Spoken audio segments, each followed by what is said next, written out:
5 minutes every day English learning course lesson number 16। आज का हमारा वर्ड है फील।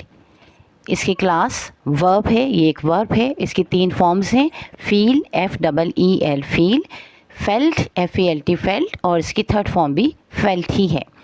मीनिंग्स इन इंग्लिश है टू एक्सपीरियंस एन इमोशन और सेंसेशन, यानी किसी चीज़ को एक्सपीरियंस करना, महसूस करना, किसी जज्बे को या किसी सेंसेशन को, किसी सरसराहट को अपने जिस्म में या कहीं पर महसूस करना।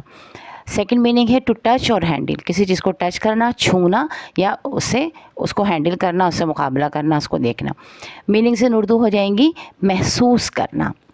सिनोनिम्स हैं, यानी इस जैसे मानने वाले अल्फाज हैं sense, perceive, touch.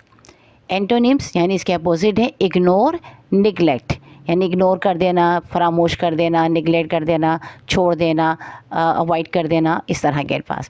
Simple sentences इसके होंगे, प्रेजेंट में हम इसको इस्तेमाल करेंगे तो हम कहेंगे ही फील्स कोल्ड, उसे ठंड महसूस होती है। पास्ट टेंस में शी फेल्ट हैप्पी, वो खुश हुई या उसे खुशी महसूस हुई। Past participle they have felt the same way, उन्होंने भी हमारी तरह ही महसूस किया। इन अल्फाज को अपनी लाइफ में इस्तेमाल कीजिएगा और बहुत सारे इससे मुख्तलिफ इसी तरह के, यानी इन अल्फाज में अल्फाज को थोड़ा चेंज करके, जैसा कि हमने लेसन नंबर 15 में बताया था, उस तरह से मुख्तलिफ जुमले बनाइएगा और उन्हें अपनी प्रैक्टिकल लाइफ में इस्तेमाल कीजिएगा। नेक्स्ट वीडियो तक के लिए अल्लाह हाफ़िज़।